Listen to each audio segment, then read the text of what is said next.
আজকে আমরা যেটা পড়ব সেটা হচ্ছে কোষচক্র। আমরা জানি যে কোনো সজীব দেহ বা সজীব জীব অসংখ্য কোষ দ্বারা এক বা একাধিক অসংখ্য কোষ দ্বারা গঠিত হয়।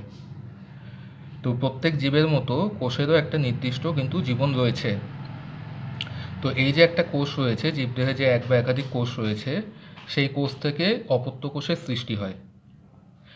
একটা কোষ যখন বিভাজিত হয়ে আরেকটা কোষ সৃষ্টি হচ্ছে, এর মাঝে কিন্তু অনেক কিছু ঘটনা ঘটছে, এটা আমরা জানি। তো এই যে যাবতীয় ঘটনা, এই ঘটনাগুলোকে সামগ্রিকভাবেই বলা হচ্ছে কোষচক্র। তো আমরা দেখব যে একটা কোষচক্রের মধ্যে মূলত কি কি ঘটনা ঘটছে। আমি এটাকে তিনটে ভাগে আমরা ভাগ করতে পারি বোঝার সুবিধার জন্য। প্রথমে হচ্ছে কি, যে নতুন যে কোষটা তৈরি হলো সেই কোষের কোষীয় পদার্থের পরিমাণ বৃদ্ধি পাচ্ছে। 2 নম্বর কি হচ্ছে, জেনেটিক পদার্থের দ্বিত্বকরণ, অর্থাৎ জেনেটিক পদার্থ বলতে মূলত ডিএনএ দ্বিত্বকরণ বা ডিএনএর রেপ্লিকেশন ঘটছে। এবং 3 নম্বর হচ্ছে কি, 3 নম্বর হচ্ছে কোষটার বিভাজন ঘটছে। এই তিনটে মূল ঘটনা যে কোনো কোষচক্রের মধ্যে ঘটে থাকছে।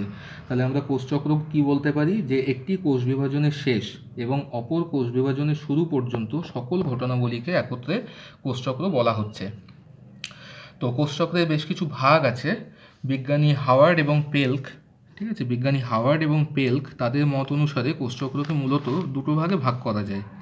প্রথমে হচ্ছে ইন্টারফেজ এবং তারপর হচ্ছে এম দশা বা বিভাজন দশা। ইন্টারফেসকে আমরা তিনটে ভাগে ভাগ করতে পারি, G1, S এবং G2। এখানে জি মানে হচ্ছে গ্যাপ, ঠিক আছে, জি মানে হচ্ছে গ্যাপ, এস মানে হচ্ছে সিনথেসিস বা সংশ্লেষ, এবং G2 মানে হচ্ছে গ্যাপ 2 দশা। একইভাবে এম দশাকে মূলত দুটো ভাগে ভাগ করা যায়। প্রথমটি হচ্ছে ক্যারিওকাইনেসিস এবং দ্বিতীয়টি হচ্ছে সাইটোকাইনেসিস। ক্যারিওকাইনেসিস কথার অর্থ হচ্ছে নিউক্লিয়াসের বিভাজন। আমরা জানি যে প্রত্যেক কোষের মধ্যেই নিউক্লিয়াস থাকে, সেই নিউক্লিয়াসের বিভাজনকে বলা হচ্ছে ক্যারিওকাইনেসিস, এবং সাইটোপ্লাজমের বিভাজনকে বলা হচ্ছে সাইটোকাইনেসিস। এরপর আমরা আরও দেখব যে ক্যারিওকাইনেসিস বা নিউক্লিয়াসের বিভাজন আবার 4টে দশায় বিভক্ত। সেটা কি কি, প্রোফেজ, মেটাফেজ, অ্যানাফেজ এবং টেলোফেজ। অর্থাৎ এই সমগ্র দশা বা সমগ্র ভাগগুলো নিয়ে একটা কোষচক্র সংগঠিত হচ্ছে। এখানে আমি একটা ছবি দেখতে পাচ্ছি, এই ছবিতে আমরা খুব সুন্দরভাবে বুঝতে পারবো যে কোষচক্রের কি কি ভাগ রয়েছে। সব থেকে বড় যেটা আমরা দেখতে পাচ্ছি বা এই প্রথম যে ভাগটা, সেটা হচ্ছে G1, এরপর হচ্ছে এস দশা, এরপর হচ্ছে G2 দশা, এবং এই G1, এস এবং G2 এই তিনটে নিয়ে তৈরি হচ্ছে আমার ইন্টারফেস দশা। এবং দ্বিতীয় দশা, যেটাকে আমরা এম দশা বা বিভাজন দশা বলছি, তার 4টে ভাগ বা তার প্রধানত দুটো ভাগ। প্রথমে হচ্ছে ক্যারিওকাইনেসিস এবং সাইটোকাইনেসিস। ক্যারিওকাইনেসিস এখানে লেখার অসুবিধার জন্য আমি 1, 2, 3, 4 করে বুঝিয়ে দিয়েছি। 1 নাম্বার মানে হচ্ছে প্রোফেজ, 2 নাম্বার মানে হচ্ছে মেটাফেজ, 3 নাম্বার মানে হচ্ছে অ্যানাফেজ এবং 4 নাম্বার মানে হচ্ছে টেলোফেজ, এবং এই 5 নাম্বারটা হচ্ছে সাইটোকাইনেসিস, অর্থাৎ এইখানটায় সাইটোপ্লাজমের বিভাজন হচ্ছে। তাহলে এই 1, 2, 3, 4, 5 নিয়ে আমার তৈরি হচ্ছে কিন্তু বিভাজন দশা। এরপর আমি দেখব যে প্রত্যেকটা দশায় কি কি ঘটনা ঘটছে। কোষচক্র আমরা বুঝতে পারলাম যে কটা দশা থাকছে, এবার কোন দশায় কি ঘটছে বা কেন এই কোষচক্রের তাৎপর্য বা কী কারণে কোষচক্রের প্রয়োজন, সেটা আমরা দেখে নেব। তো প্রথমে আমরা যেটা দেখব যে ইন্টারফেস দশা। প্রথমেই বলে রাখি যে ইন্টারফেস দশায় কিন্তু কোষ বিভাজিত হয় না, ঠিক আছে, ইন্টারফেস দশায় কিন্তু কোষ বিভাজিত হচ্ছে না। তাহলে ইন্টারফেস দশায় কি হচ্ছে, ইন্টারফেস দশায় কোষটা বিভাজনের জন্য প্রস্তুতি নেয়। অর্থাৎ কোষটাকে বিভাজিত হতে গেলে যা যা প্রোটিন, উৎসেচক বা আরও যা যা প্রয়োজনীয় উপাদান দরকার, সেই উপাদানগুলো এই দশার মধ্যে কিন্তু সংশ্লেষিত হচ্ছে। এবং দেখা গেছে যে ইন্টারফেস দশায় কোষটা কিন্তু রাসায়নিকভাবে বা বিপাকীয়ভাবে সক্রিয় হয়, তাই ইন্টারফেস দশাকে মেটাবলিক ফেজও বলা হয়। ইন্টারফেস দশার যে তিনটে ভাগ আমরা দেখেছি তা কী কী, যথাক্রমে G1, এস এবং G2। এবার প্রত্যেকটা দশায় কী কী হচ্ছে সেটা আমরা দেখে নিই। G1 দশায় কী হচ্ছে, G1 দশায় কোষের মধ্যে যে কোষ অঙ্গাণুগুলি রয়েছে বা কোষ বিভাজনের জন্য প্রয়োজনীয় যে প্রোটিন বা উৎসেচক যা রয়েছে, এগুলো সংশ্লেষ ঘটছে। জি মানে আমি আগেই বলেছি গ্যাপ, আবার কি অনেক জায়গায় জি সমান গ্রোথও কিন্তু বলা হয়, কারণ এই সময় কোষের বৃদ্ধি ঘটে। যেহেতু কোষের মধ্যে নতুন কিছু পদার্থ তৈরি হচ্ছে, তাই স্বাভাবিকভাবেই কোষের আকৃতি বৃদ্ধি ঘটছে, তাই একে কিন্তু গ্রোথ ফেজও বলা হয়। দ্বিতীয় দশা হচ্ছে এস দশা। এই দশার অন্যতম গুরুত্বপূর্ণ কাজ হচ্ছে ডিএনএর প্রতিলিপিকরণ ঘটা, অর্থাৎ ডিএনএটা একটা ডিএনএ থেকে দুটো নতুন ডিএনএ তৈরি হচ্ছে। 3 নম্বর হচ্ছে G2 দশা।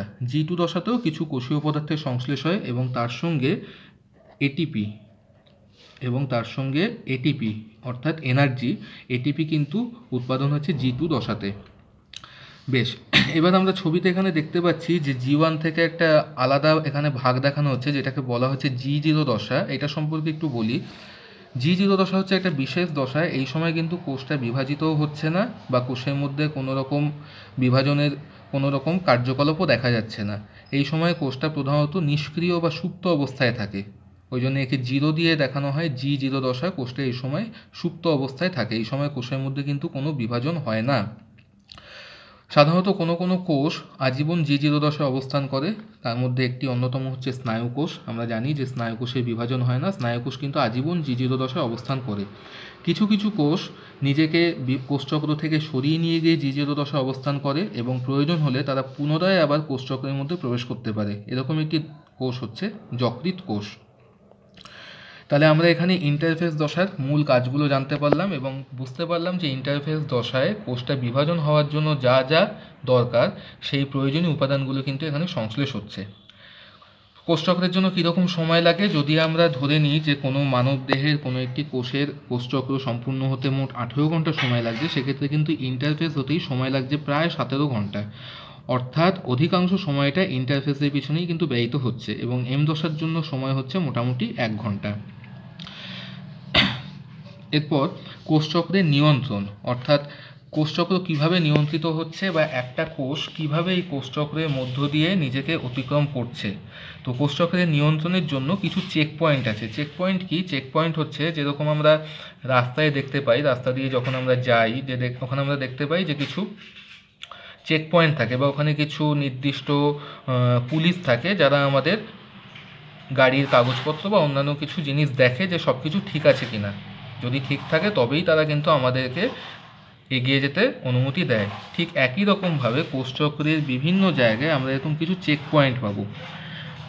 কী কী চেক পয়েন্ট পাবো? একটি কোষচক্রে সাধারণত 3টে চেক পয়েন্ট থাকে, G1 এবং S চেক পয়েন্ট। আমি এখানে কমলা দাগ দিয়ে সেগুলোকে চিহ্নিত করেছি। অর্থাৎ G1 এবং S দশার মধ্যে একটা চেক পয়েন্ট রয়েছে যাকে বলা হচ্ছে G1 S চেক পয়েন্ট। 2 নম্বর হচ্ছে G2 M চেক পয়েন্ট। এটি রয়েছে কোথায়? এটি রয়েছে G2 এবং M দশার মাঝখানে রয়েছে। এবং 3 নম্বর হচ্ছে M চেক পয়েন্ট, যেটা মেটাফেজ এবং অ্যানাফেজ দশার মধ্যবর্তী স্থানে রয়েছে। তো এই চেক পয়েন্টের কাজ কি? এই চেক পয়েন্টের কাজ হচ্ছে দেখা যে কোষের মধ্যে যাবতীয় পদার্থে সঠিকভাবে সংশ্লেষ হয়েছে কিনা বা কোষটার মধ্যে কোনো রকম ত্রুটি বা কোনো গোলযোগ আছে কিনা। যদি কোষের মধ্যে কোনো রকম ত্রুটি থাকে তাহলে কিন্তু এই চেক পয়েন্ট কোষকে আর এগিয়ে যেতে দেবে না।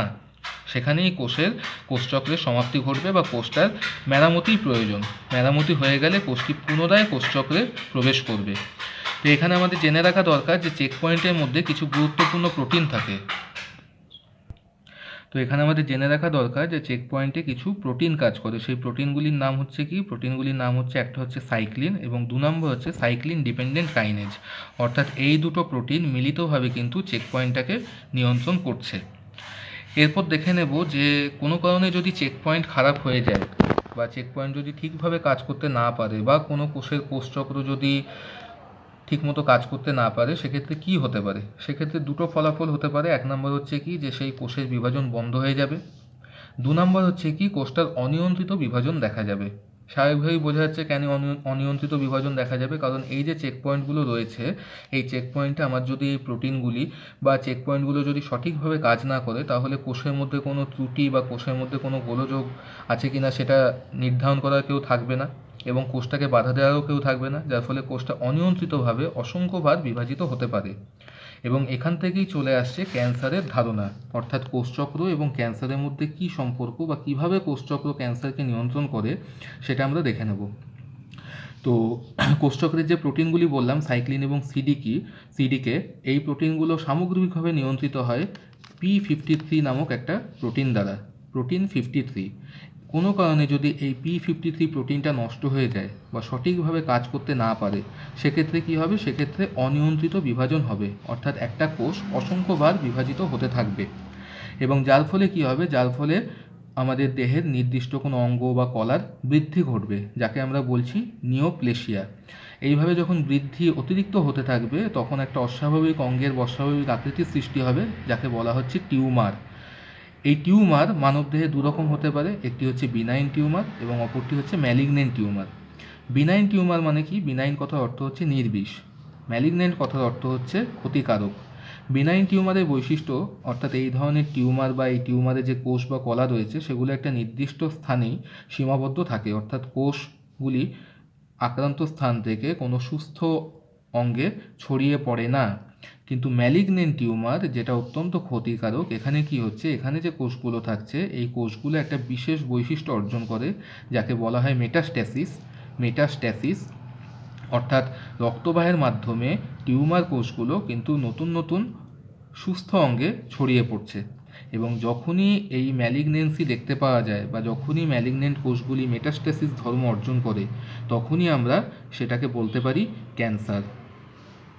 তাহলে আমরা বুঝতে পারলাম যে কোষচক্র সঠিকভাবে নিয়ন্ত্রণ হওয়া কতটা দরকার, কারণ কোষচক্র যদি সঠিকভাবে নিয়ন্ত্রণ না হয় সেক্ষেত্রে কিন্তু অনিয়ন্ত্রিত বিভাজনের মাধ্যমে ক্যান্সার রোগ সৃষ্টি হওয়ার সম্ভাবনা থাকতে পারে।